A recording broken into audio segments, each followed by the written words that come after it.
सो हे WhatsApp guys, लेके आ चुका हूं आप लोगों के लिए लेक्चर नंबर 5 और एक और नए एसक्यूएल के लेक्चर को आज हम स्टार्ट करने वाले हैं। सीखने जा रहे हैं ऑर्डर बाय कीवर्ड के बारे में। एसक्यूएल के अंदर ये ऑर्डर बाय का यूज क्यों होता है, क्यों इसे इन्वेंट करा गया है, इसका यूज केस क्या है रियल वर्ल्ड सिनेरियो में विद रियल वर्ल्ड एग्जांपल हम सीखने जा रहे हैं।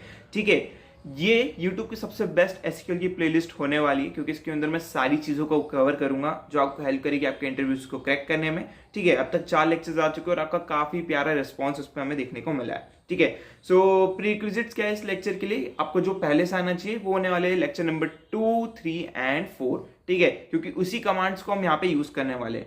सो आपको वो चीज़ समझ में नहीं आएगी अगर अपने प्रीवियस लेक्चर चेकआउट नहीं करे हुए तो। ठीक है, सो लेक्चर नंबर ये 5 होने वाला है मेरा। एंड आज के इस लेक्चर में हम सीखने जा रहे हैं ऑर्डर बाय।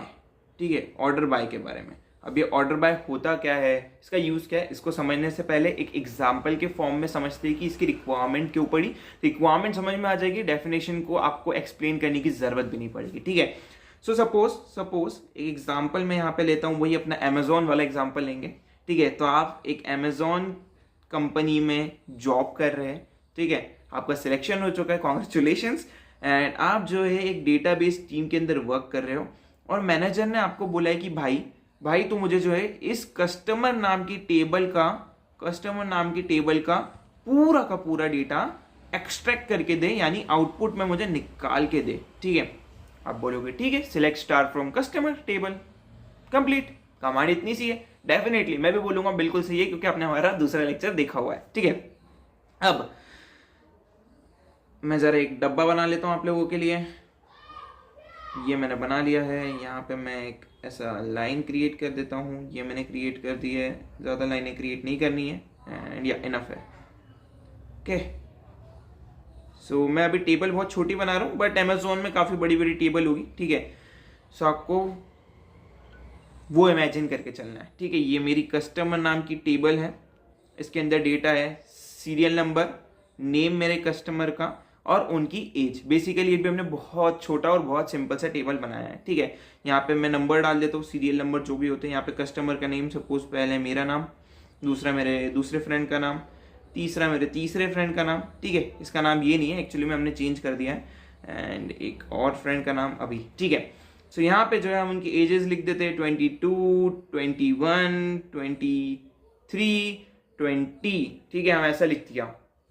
अब आपको मैनेजर ने क्या बोला है कि आपको जो है इस पूरी की पूरी टेबल का डेटा प्रिंट करना है। ठीक है भैया, आप प्रिंट कर दोगे, select star from customer table. मैं बोलूंगा बहुत सही जी, आपने बहुत अच्छे से चीजें सीखी हुई अभी तक। ठीक है, तो एक और कंडीशन आपके मैनेजर ने आपको दे दी और उसने बोला कि ठीक है, मुझे पूरा डेटा तो चाहिए, पूरा का पूरा डेटा तो चाहिए, बट इन असेंडिंग और may be in descending order. मतलब आपको क्या करना है, आपको उस डेटा को कुछ इस तरीके से प्रिंट करना है कि सबसे छोटी एज वाला डेटा सबसे पहले नंबर पे प्रिंट हो, सबसे बड़ी एज का डेटा सबसे आखिरी नंबर पे प्रिंट हो। ठीक है, एक सेकेंड, गलती से बटन दब गया। सबसे बड़ी एज का डेटा सबसे लास्ट में प्रिंट हो और इन बिटवीन वही रेंजेस चलती रहेगी, जो सबसे बड़ा होगा वो लास्ट सेकेंड एंड सेकेंड। ठीक है, तो कुछ इस तरीके से आपको आपके डेटा को प्रिंट करवाना है। ठीक है, तो क्या करें, उस केस में आता है हमारा ऑर्डर बाय। ठीक है, उस केस में आता है हमारा ऑर्डर बाय। नाम से समझ में आ रहा है, ऑर्डर बाय, किसी भी चीज को एक ऑर्डर में जमाना। तो सबसे पहले इसकी डेफिनेशन समझ लेते हैं। अब आपको डेफिनेशन समझने में दिक्कत नहीं होगी क्योंकि आपको ऑलरेडी एक्सप्लेन कर दिया है मैंने विद एग्जांपल। तो order by is used to sort data, और वी कैन से, और रिजल्ट, जो भी हम आउटपुट में रिजल्ट मिलता है, इन असेंडिंग और डिसेंडिंग ऑर्डर। ठीक है, इन असेंडिंग और डिसेंडिंग ऑर्डर, ये इसकी pure and short and sweet definition होने वाली है। ठीक है, अब इसका सिंटेक्स समझ लेते हैं। ठीक है, सिंटेक्स समझ लेते हैं।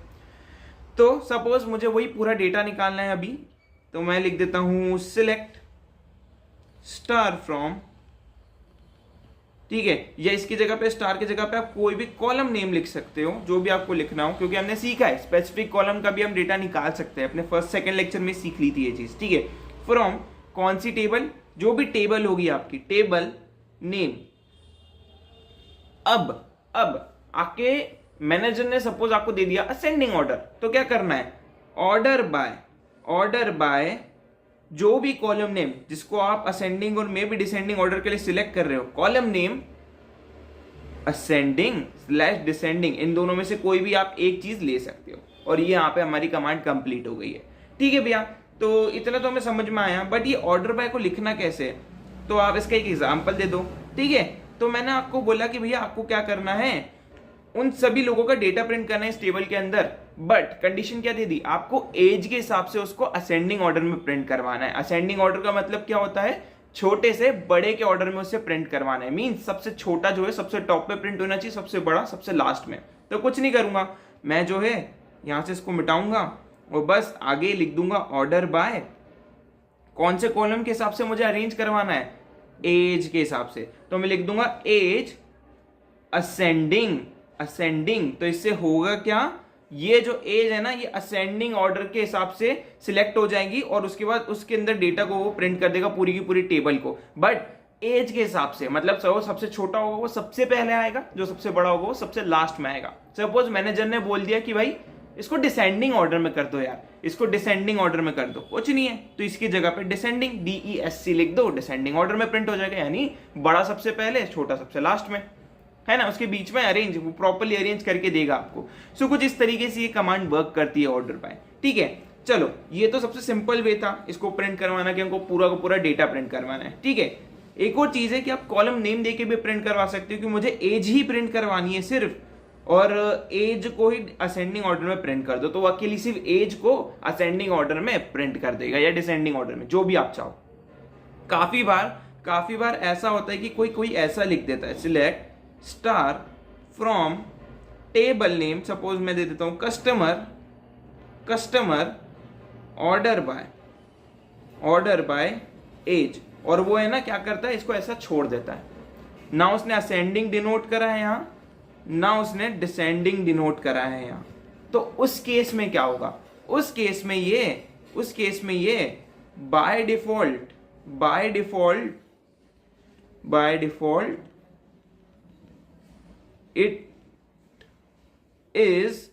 डिफॉल्ट इट इज असेंडिंग, ठीक है।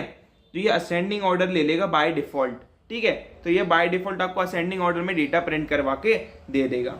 अब एक और तरीका है इसको लिखने का, ठीक है। आपको दे दिया कि भाई आपको प्रिंट करवाना है पूरा का पूरा डेटा, सिलेक्ट स्टार फ्रॉम, ठीक है, select star from customer table, ठीक है, कस्टमर टेबल ऑर्डर बाय क्या, ऑर्डर बाय एज असेंडिंग, ठीक है, और नेम डिसेंडिंग, ठीक है। ये मल्टीपल चीज के साथ भी वर्क कर सकता है, बट इसमें जो चेंजेस होंगे उसको समझना बहुत जरूरी है, क्योंकि काफी सारे लोगों को ये चीज समझ में नहीं आती है और ना ही इसे कोई इतना एलेबरेट करके समझाता है। तो ध्यान से समझना। एक एग्जांपल यहाँ पे हम लेते हैं और फिर उसको समझते हैं, ठीक है। तो मैं एक टेबल यहाँ पे क्रिएट कर लेता हूँ छोटी सी अपनी, एंड या ये मान के चलो यही हमारी टेबल है, अभी इग्नोर करना डिजाइन को, ठीक है। मैंने दिया सीरियल नंबर, नेम, ठीक है, नेम, और यहाँ पे मैंने दे दिया एज, ठीक है। यहाँ पे मैंने दे दिया 1 2 3 4, यहाँ पे मैंने दे दिया XYZ ABC DEF HIG, ठीक है। एंड यहाँ पे मैंने एज दे दी क्या, 25 24 23 28, ठीक है। अब ये क्या करेगा, एज को जो है असेंडिंग ऑर्डर में प्रिंट करेगा, सपोज यहाँ पे एक और बंदा है, ठीक है, एक और बंदा है, कुछ इस तरीके से हम मान के चलते हैं, जिसका नाम होगा MNO, ठीक है, एंड उसकी एज होगी 24, क्लियर है, एज होगी 24। तो अब ये क्या करेगा, सबसे पहले तो ये देखेगा कि सबसे छोटी एज किसकी है, ठीक है, सबसे छोटी एज है इसकी, तो सबसे पहली लाइन में तो ये वाला डेटा प्रिंट होगा, ठीक है। उसके बाद देखिएगा क्या इसी टाइप की एक और कोई एज है क्या, इसी टाइप की एक और कोई एज है, नहीं है, तो इसमें ये वाला फंडा नहीं लगेगा, ठीक है, ये वाला फंडा नहीं लगेगा।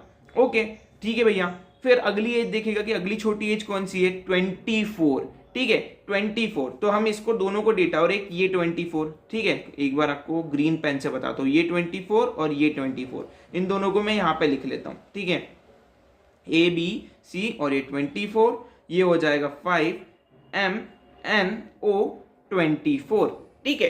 अब यहाँ पे ध्यान से समझना, ठीक है, जहां पे आपको सेम टाइप का डेटा मिल गया, जहां पे आपको सेम टाइप का डेटा मिला, वहां पे ये चीज वर्क करेगी, ये दोनों चीजें वर्क करेगी। कैसे? सबसे पहले देखिएगा सबसे छोटी एज हमने निकाल ली, ये दोनों ही छोटी एज है। अब यहां पे आएगा कि किसको पहले रखना है और किसको बाद में रखना है, उस केस में काम आएगा आपका ये चीज, ठीक है। तो ये देखेगा भाई नेम के हिसाब से सबसे बड़ा नेम क्या है, सबसे बड़ा नेम क्या है, तो सबसे बड़ा नेम क्या है, MNO, क्योंकि MNO ABC के काफी बाद में आता है, मतलब ये इसको अल्फाबेटिकली टॉप पे रखेगा, ठीक है। तो एज के हिसाब से तो ये दोनों ही बराबर है, बट नेम के हिसाब से अल्फाबेटिकली टॉप पे रखेगी क्या चीज, 5th नंबर वाला डेटा, तो ये बन जाएगा 2nd नंबर का डेटा, ये बन जाएगा 3rd नंबर का डेटा। फिर एज वेल एज ये आगे बढ़ते जाएगा, आगे 25, ठीक है, 25 के नेम का एक और कोई डेटा है नहीं, तो सिंपली नेम वाली चीज वर्क नहीं करेगी, और ये हो जाएगा 4th नंबर का डेटा, एंड 5th नंबर का डेटा हो जाएगा हमारे ये वाला। तो ये चीज अगर आपके माइंड में क्लियर हुई है, तो यार आपको काफी हद तक ऑर्डर बाय और जो कोडिंग क्वेश्चंस होंगे ना, उसमें आपको बहुत ज्यादा हेल्प होगी। जब आपसे एसक्यूएल के प्रोग्रामिंग क्वेश्चंस हम अभी आगे करने वाले, उसकी आपको चिंता नहीं करनी कैसे क्या करना है, सारी चीजें हम डिटेल में आपको एक्सप्लेन करने वाले हैं, ठीक है। मल्टीपल एट्रीब्यूट के साथ भी हम वर्क करते हैं, ठीक है, ये चीज हमारी क्लियर हो गई। अब एक और तरीका है, ठीक है, कंफ्यूज नहीं होना है, डिफरेंट तरीके होते हैं एक चीज को लिखने के, तो हम सारे तरीके देखेंगे, ठीक है। हम जो है बेसिकली इसको ऑर्डर बाय के साथ भी यूज कर सकते हैं, ठीक है, ऑर्डर बाय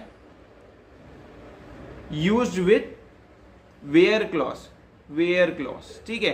तो हम वेयर क्लॉज के साथ भी इसका यूज कर सकते हैं। कैसे भैया, एग्जांपल लेते हैं, सिलेक्ट एज, ठीक है, हम वही ऊपर वाली टेबल ले लेते हैं, ठीक है, ऊपर वाली टेबल ले लेते हैं। मैं इसका एक स्क्रीनशॉट आप लोगों के लिए उतार लेता हूं। ओके, माय मिस्टेक, कैंसिल, ठीक है, मैं ले लेता हूँ कुछ इस तरीके से इसको, एंड यहाँ पे मैं सेव कर लेता हूँ, ठीक है, एंड यहाँ पे मैं इसको इंपोर्ट करवा लेता हूँ। तो यहाँ पे हमने इसको इंपोर्ट करवा लिया, ठीक है, प्रॉपरली। ओके, इसको मैंने यहाँ पे इंपोर्ट करवा लिया, ठीक है। अब मुझे जो है इसके लिए कमांड लिखनी है, तो मैंने लिखा कि भाई हमें जो है चलो पूरा का पूरा डेटा प्रिंट करवाना है, हमें जो है ना सिर्फ एज, हमें पूरा का पूरा डेटा प्रिंट करवाना है। Select star from customer table where age is greater than 22 या 21, जो भी आप देना चाहो। Order by age ascending order, तो ये क्या करेगा, ये उन एज को लेगा जिसका डेटा जो है 22 से बड़ा हो, और उनको किस फॉर्मेट में सॉर्ट करेगा, जिनकी एज को वो असेंडिंग फॉर्मेट में सेट करेगा, आप इसे डिसेंडिंग फॉर्मेट में भी सेट करवा सकते हो, ठीक है। सो हम वेयर क्लॉज के साथ ऑर्डर बाय भी यूज कर सकते हैं, कोई इश्यू आपको यहाँ पे देखने को नहीं मिलने वाला। बिना वेयर क्लॉज के भी हम यूज कर सकते हैं, हमने ऊपर ही देखा ये वाली कमांड के अंदर ही, ठीक है।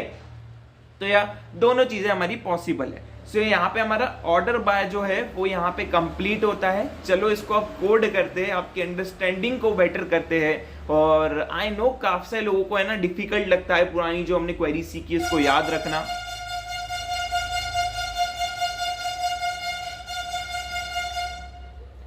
पुरानी क्वेरीज है उसे याद रखना, तो यार इट टेक टाइम, ठीक है। ऐसा नहीं है कि एक बार में आपको आ जाएगा, जैसे जैसे हम प्रैक्टिस करेंगे, बार बार कमांड्स लिखेंगे, चीज़ें परफॉर्म करेंगे, जब हम कोडिंग ऑपरेशंस परफॉर्म करेंगे, जब हम जो इंटरव्यू कोडिंग क्वेश्चंस होते हैं एसक्यूएल के उसको सॉल्व करेंगे ना, तो उसमें और ज़्यादा एनहेंस होगी ये चीज़ और आपको बहुत अच्छे चीज़ें समझ में आएगी। अभी राइट नाउ हमारा मेन मुद्दा क्या है, हमें समझना है एसक्यूएल की कमांड्स का यूज क्या है, क्योंकि कोई इतना डीप में नहीं समझाता। समझा देंगे कि यार ऑर्डर बाय क्या है, असेंडिंग ऑर्डर डिसेंडिंग ऑर्डर में सेट कर देती है, बट कैसे और क्या रिक्वायरमेंट पड़ी उसकी, कितने तरीके से उसे लिखा जा सकता है, किस किस चीजों के साथ लिखा जा सकता है, ये सब भी पता होना जरूरी है। ठीक है, ये जो दो चीज है, ये वन ऑफ द इंपॉर्टेंट चीज है जो आपको इंटरव्यू में हेल्प करने वाली है। ठीक है, ये वाली चीज मेक श्योर करना कि इसको आप स्पेशल नोट बनाओ अपनी कॉपी में, उसको लिखो। ठीक है, एंड ये जो मैं लिखता हूं ना, प्लीज अपनी कॉपी में भी जरूर लिखा करो। चलो अब इसको कोड करते हैं, बहुत भाषण दे दिया मैंने, and let's go on my computer screen. So यार मैं आ चुका हूँ अपनी प्रोग्रामर्स वेबसाइट पे, गूगल पे जाके इसे एक्सेस कर सकते हो। सबसे पहले नंबर की वेबसाइट आपको देखने को मिल जाएगी, लोगो आप देख लेना, ऐसे ही सेम लोगो होना चाहिए। सो यार हमारे पास वही हमारी कस्टमर नाम की टेबल है जिसके ऊपर हम वर्किंग परफॉर्म करने वाले हैं। ये 2-3 टेबल क्यों देके रखी है, जब हम ज्वाइन सीख जाएंगे सो हम मल्टीपल टेबल्स के साथ भी काम करेंगे, क्योंकि इन टेबल्स का आपस में रिलेशन है। ठीक है, कैसे रिलेशन है, ये वाली कस्टमर की लिस्ट है, जिन जिन कस्टमर ने जो जो चीजें ऑर्डर करी है, ये ऑर्डर टेबल उनके डिटेल स्टोर करेगी, कहाँ कहाँ पे उनकी शिपिंग करनी है, ये शिपिंग टेबल उनकी स्टोर करेगी। तो एक्चुअली में ये सारा डेटा एक दूसरे से रिलेटेड है। ठीक है, सो ये हम सीखेंगे आगे जाके, अभी इतना डिटेल में नहीं जाना है। तो बेसिकली हमारा काम क्या है, सबसे पहले हम देखते हैं, हमें जो है डेटा को प्रिंट करवाना है डिसेंडिंग ऑर्डर में। ठीक है, मींस सबसे बड़ी एज वाला डेटा सबसे पहले आए और सबसे छोटी एज वाला सबसे आखिरी में आए। तो हम क्या करेंगे, एज के हिसाब से हमें डेटा को सेट करवाना है। तो मैं लिखूंगा सिलेक्ट, मैं इसको जूम इन कर लेता हूं इस साइड पे। ठीक है, एक सेकेंड, सिलेक्ट स्टार, क्योंकि मुझे सारा डेटा प्रिंट करना है, फ्रॉम कौन सी table, customer table, customers order by. ठीक है, ऑर्डर बाय हमें लिखना है एज, ASC। ठीक है, एंड या जूम आउट कर लेता हूँ, ये देख सकते हो एज की स्पेलिंग सही लिखी है, कस्टमर्स बिल्कुल सही लिखा है। रन करते हैं तो यहाँ पे आउटपुट में आपको देखने को मिलेगा, देखो हमारे डेटा जिनकी एज असेंडिंग ऑर्डर में है, मतलब सबसे अच्छा मैंने उल्टा लिख दिया, असेंडिंग मतलब छोटे से बड़ा। ठीक है, तो उसने छोटे से बड़े उसमें प्रिंट कर दिया। अब मैं इसको कर देता हूँ DESC, तो ये डिसेंडिंग ऑर्डर में प्रिंट कर देगा डेटा को। तो देखो सारा डेटा डिसेंडिंग ऑर्डर में प्रिंट हो गया, मींस वो पूरी की पूरी टेबल का डेटा डिसेंडिंग ऑर्डर में प्रिंट हो गया। हमने सीखा था, हमने वेयर क्लॉज के साथ भी इसका यूज कर सकते हैं, वो भी देख लेते हैं। तो where age is greater than, मैं लिख देता हूं 22, जिनकी एज 22 से ग्रेटर हो, ऑर्डर बाय कर दो उनको डिसेंडिंग ऑर्डर में। ठीक है, उन्हीं डेटा को प्रिंट करना जिनका एज 22 से बड़ी हो, और मैं इसको असेंडिंग ऑर्डर में कर देता हूं ताकि बेहतर समझ में आएगा। तो मैं इसको रन कर देता हूं, तो देखो उन लोगों का डेटा प्रिंट हो गया जिनकी एज 22 से बड़ी है। ठीक है, और उसको हमने असेंडिंग ऑर्डर में सेट करा है। देखो तो 22 से बड़ा क्या है, 25 है, 28 है, 31 है, और ये छोटे से बड़े के फॉर्म में प्रिंट हुआ है। ठीक है, इसको मैं डिसेंडिंग कर दूंगा तो ये बड़े से छोटे के फॉर्म में कर देगा। सो नो इशू, वैसे भी प्रिंट करवा सकते हो। तो कुछ इस तरीके से हमने ये चीज भी सीख ली भैया। हमने सॉरी भैया हमने बड़े से छोटे के फॉर्म में भी सीखा था। भैया हमने मल्टीपल ऑर्डर बाय के अंदर अगर हमें कंडीशन देनी तो वो भी सीखा था। तो उसका भी अगर आप एग्जांपल दे देते हो, देखो वो भी देख लेते हैं। मैं इसको कर देता हूँ रिमूव। मैं बोलता हूँ सिलेक्ट करो पूरे के पूरे डेटा को कस्टमर के अंदर से, और ऑर्डर बाय कर दो उसको क्या, एज असेंडिंग फॉर्मेट में। ठीक है, असेंडिंग फॉर्मेट में ऑर्डर बाय कर दो, order by age ascending format में, और उसको आप बोल सकते हो कि हम उसको डिसेंडिंग ऑर्डर में प्रिंट करवाएंगे नेम या कंट्री के हिसाब से। ठीक है, कंट्री के हिसाब से वो डिसेंडिंग ऑर्डर में प्रिंट होगा। ठीक है, कंट्री के ऑर्डर में वो डिसेंडिंग ऑर्डर में प्रिंट होगा, या कंट्री नहीं नेम लेते क्योंकि कंट्री के नाम तो सेम ही रहेगा। सो मैं ले लेता हूँ फर्स्ट नेम के हिसाब से हम उसे डिसेंडिंग ऑर्डर में प्रिंट करवाएंगे। ठीक है, तो या मैं इसको रन कर देता हूँ। तो ये देखो ये दोनों की एज सेम है, ये दोनों की एज सेम है, बट रॉबर्ट जो है वो सबसे बड़ा है, सबसे बड़ा मतलब सबसे आगे आएगा इन दोनों के बीच में, क्योंकि दोनों की एज 22 है। बट नेम में रॉबर्ट आगे आता है, डी पहले आता है, डी और ये सारी वैल्यूज पहले आती है, लेकिन ये सारी वैल्यूज बाद में आती है। तो उसने उस हिसाब से सेट कर दिया, निकाला तो उसने दोनों को 22 ही, बट बट उसको अरेंज किस फॉर्मेट में करा, नेम के डिसेंडिंग फॉर्मेट में, नेम के फर्स्ट नेम के, अगर मैं लास्ट नेम देता तो लास्ट नेम के फॉर्मेट में होता तो ये डेविड ऊपर आ जाता। देखो मैं आपको ये भी करके दिखा देता हूं, तो आपकी चीजें क्लियर होनी चाहिए माइंड में कि आपको क्या करना है, और आपको उसी चीज में असेंडिंग डिसेंडिंग बोला जाएगा, इसमें आप वो चीज कर सकते हो। ये देखो डेविड ऊपर आ गया, तो ये डिपेंड करता है आपकी कंडीशंस क्या दी गई है, आपको क्या क्या बोला गया है। सो हमने अपने तीनों ही तरीके देख लिए जिसके थ्रू हम ऑर्डर बाय का यूज कर सकते हैं, और ये आपको क्या क्या फायदे पहुंचाता है वो हमने देख लिया। सो आई होप आपको ये वाला लेक्चर अच्छा लगा होगा। See you in next lecture, till then take care, good bye.